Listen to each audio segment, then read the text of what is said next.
Right, your connection is unstable. Please wait while we try reconnecting. All right, I'm live. Unfortunately, I don't have the best internet, and a lot of people are using it right now. So it's hard to control whether or not I pause and all that stuff. But I've been putting out this video for a while. Unfortunately, not because I didn't want to deal with the subject matter. It's just, time gets away from you. But one of the people who watch this channel regularly, his name is Sharon, wrote in and asking me some questions about Revelation chapter 12. So I'm going to answer some questions on Revelation chapter 12, kind of walk through it a little bit. Hopefully not be too lengthy, because honestly, once you get past kind of the weird stuff, past the metaphors and stuff, the ideas behind Revelation 12 are actually quite straightforward. In doing that, I'm not going to take a lot of time trying to justify my beliefs. I'm just going to kind of share them with you with what's going on. I mean, I'll justify them to some extent, I'll talk about why I believe what I believe to some extent, but I'm not going to sit there and go, this is this, and the reason why this is this way is because of 10 verses over here and all these verses over here. Let me just encourage you guys that if you are interested in doing a verse by verse over the book of Revelation, that there's a really good one out there on MP3. It's by a guy by the name of Arturo Azurdia the Third, and it's free on Third Millennium Ministries. And he has a whole 80 something verses, 80 or not 80 verses, 80 lectures on the book of Revelation. And then the other book is by G.K. Beale, and he wrote two commentaries on the book of Revelation, which I highly encourage that you get. But let's see here. Well, let me just start off by saying that the book of Revelation is, as I view it from this position, tells the same story tells the same story 7 times. In other words, there are 7 cycles in this book that kind of go over the same story. And when we get to Revelation chapter 12, we are entering into the 4th cycle. So there's been 3 cycles prior that have told the story of the church. Now, the church's struggle with good and evil and in this age. Now, the other thing about this view is that every time that the cycle is told, every time it goes around one more time, you get more information about the end. Okay, so the first cycle, there's a lot about the beginning, a lot about the church in John's day. And then the second cycle is a lot about the church in John's day, but it rushes up towards the end of history. And the next cycle is a lot about John's day, but then more about the end. Every time you cycle through, it gets you closer to the end of history. So this is the 4th cycle in chapter 12. And the 4th cycle goes from chapter 12, verse 1, all the way to the end of chapter 14, and that contains an entire cycle. So we're not getting the entire picture here, but we are getting one important picture in this cycle, and each cycle is made up of actually different pictures. But let's just go ahead and start and talk about talking about the direct fall of Satan, and then there's some ambiguity whether or not this is a post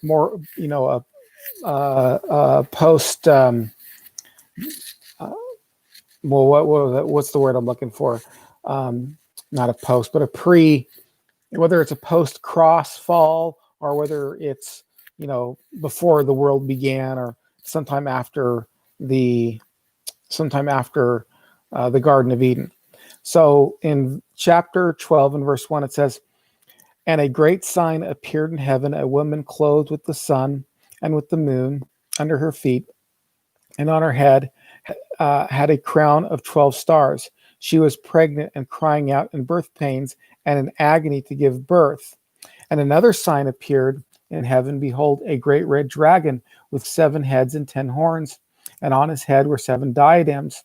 His tail swept down a third of the stars in heaven and cast them to the earth. And the dragon stood before the woman who was about to give birth, so that when she bore the child, he might devour it. She gave birth to the male child, one who is to rule all the nations with a rod of iron. But her child was caught up to God and to the throne. And the woman fled into the wilderness where she has a place prepared by God, in which she is to be nourished for 1,260 days. Okay, so let me give you my take as far as what's going on here. First of all, the woman is the attention that's being called to the woman is her radiance and her glory. And she is crowned with 12 stars. This is a reference to Israel. It is Israel who gave birth to the Messiah. And the great red dragon obviously is, and what you say 12 stars, remember that that the nation of Israel was represented by the sun and moon and stars in Joseph's dream. Joseph had a dream in which the sun and the moon and 12 stars bowed down. So stars are representations here of the 12 tribes. And they're always representations of personalities for the most part. Now, the second thing we see is we're introduced to the woman, and then we're introduced to the red dragon, which is obviously a sign of Satan. He has 7 heads, which is a representation of the fullness of his power, and 10 horns, which is a representation of the fullness of his authority. And on his head had 7 diadems, which represents his rightful rule at the time to control the world. Remember, Adam lost control of the world and lost it over to Satan. Now, his tail swept down a third of the stars of heaven and cast them onto the earth. Now, notice that it's his tail that sweeps down the stars. I don't think that this at this point is post-cross. I still think this, and this is all happening to set up him devouring the child that comes from Israel, which is Christ. Now, I don't think then that this time that this is talking about the post-fall, the further binding of Satan that happened as a result of Christ's life, death, and resurrection. But notice that it's his tail that sweeps down a third of the stars, and they're representative of the demonic hosts. He sweeps them down from his tail because he was the one who, we're not given a lot of information about this, but who either shortly after the creation persuaded these demonic hosts, or they were just the demonic hosts that were under his authority. We're not sure exactly how that worked out. We're not given that detail. But this fall here, I'm persuaded, is the fall talking about him going from, well, what we call Lucifer to Satan. Okay, and he cast them to the earth, and the dragon was before the woman. Now, so he's the one who did this. It's by his tail that he does this. And in verse 5, it says, she gave birth to a male child, one who is to rule the nations with a rod of iron. But her child was caught up to God and to the throne, and the woman fled into the wilderness, where she has a place prepared by God, in which she is to be nourished for 1,260 days. Now, the 1,260 days is, as I take it, the same amount of the reference to this time of tribulation. The times half a time, the 1,260 days, the 3.5 years, are all harken back to the time of Antiochus Epiphanes, when Israel was persecuted during that time. And so that became kind of a shorthand, a metaphor for tribulation. John calls us brothers in the tribulation. It says that everybody from the every tribe tongue who stands up for Christ is being martyred comes out of the tribulation, out of the great tribulation. So I see this as the time between the first advent and the second advent. Now, the child is caught up to heaven, but the woman is fled, and this talks about the change from the Old Testament administration under Israel to the New Testament administration under the church, and where she fled into. She's fled into the wilderness. So that's our plight. That's a picture of us. We're in the wilderness. Why is it wilderness imagery? Well, the wilderness is imagery of the after Israel came out of Egypt, and in that place where they were protected by God, they were kept safe by God, they were sustained by God, but they still suffered all things like death and other types of problems that they had. And so the wilderness represented for the Israelite people and represented here a time of God's care, but also a time of tribulation and trial. Okay. So this is why the women fled into the wilderness. Now, when we get to verse 7, we are given another picture here. It says, I think this is now the post crucifixion fall, where Christ says, "I've bound Satan," or the post advent of Christ fall, which was done completely at the cross, but began at his first advent, and will completely be done in his return.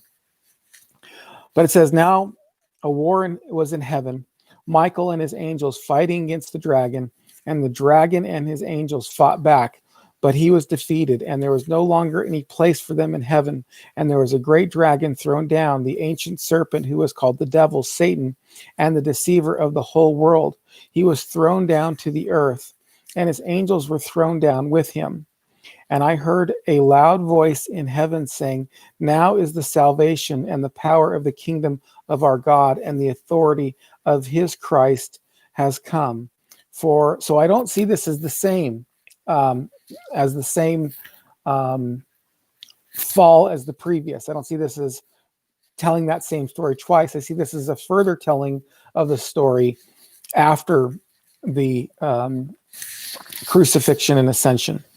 He was thrown down to the earth, and the angels were thrown down with him. And in verse 10 it says, and I heard a loud voice in heaven saying, now salvation and the power and the kingdom of our God and the authority of Christ have come. And for the accuser of our brothers has been thrown down, who accuses them day and night before the Lord. And they have conquered him. And this is how we conquer. This is how the church conquers. So he's been thrown down and he's been conquered. But I don't think this is talking about some future event, because look at this in verse 11. How is it that we conquer? We conquer by imitating Christ. It says, and they have conquered him by the blood of the Lamb and by the word of their testimony, for they loved not their lives even unto death. So how is Satan during this time conquered? Excuse me, I've got to get a drink of water here. By the fact that Christ was martyred, and by the fact that we're martyred as well. And that happens throughout history. That's not just relegated to some that's not just relegated to some 7-year tribulation in the future, nor can it be relegated properly to the eternal state, because people are dying currently. So it says here in verse 11, and they have conquered him with the blood of the Lamb and by the word of their testimony, for they love not their lives even unto death. How do we defeat Satan? How is this binding happening? By the fact that we are willing to give our lives for the gospel. Therefore rejoice, in verse 12, it says, therefore rejoice, O heavens, and you who dwell in them. But woe to you, O earth and sea, for the devil has come down to you in great wrath, because he knows that the time is short. So this is his activity being bound away from heaven, but being let loose here on the earth. And when the dragon saw that he had been thrown down into earth, he pursued the woman who had given birth to the male child. So what happens? What's the dragon's job now to do? In verse 13, this is what he does. And when the dragon saw that he had been thrown down to earth, he pursued the woman who gave birth to the male child. But the woman who was given 2 wings with a great eagle wings of the great eagle, that she might fly from the serpent into the wilderness, to the place where she is to be nourished for time, times, and half a time. So we saw this in verse 6 already. The woman fled into the wilderness, and she's there for 1,260 days. So this is just another picture of that. Okay, in verse 15, the serpent poured out water like a river out of the mouth after the woman, to sweep her away with the flood. But the earth came and came to help the woman. But the earth came to help the woman, and the earth opened its mouth and swallowed the river that the dragon had poured out in its mouth. When the dragon became furious, then the dragon became furious with the woman and went off to make war on the rest of her offspring, on those who kept the commandments of God and hold to the testimony of Jesus, and he stood on the sand of the sea. Okay, so, well, that's a lot of words. What's happening? No, he's thrown down. He's upset. He wants to attack the woman. So what's the difference between the woman and her children? The woman at this point, I believe, is the church and not Israel. I believe that there's a little bit of a change, but you got to remember, this is apocalyptic. It's like a dream. One thing changes into another. You know how dreams are, where, you're dreaming and you're walking your dog, and the next thing you know, your dog's not there, and instead it's, your brother is next to you. That's just how apocalyptic vision is. It changes one to another. And so it's real hard to squeeze it tight, like sand. It just kind of slips through your fingers. If you squeeze it tight, you have to kind of let it be what it is. And so the woman at this point represents the church, and he is going after the church. He can't get to the church out on the whole. So he goes after the individual church represented by the children. So when the church is looked at as a unit, it's looked at as the woman. But when the church is looked at in pieces, it's looked at as the woman's children. But both are the same. It just depends on whether or not we're talking about the whole of the church or whether or not we're talking about individuals in the church. So he can go after individuals, but he can't go after the entirety of the church. See, that's the difference. He can go after the individuals and make them fall and make them stumble and kill them, but he can't kill the woman in its entirety. The woman in its entirety is protected by God during this desert wandering, which is a representation of this current church age.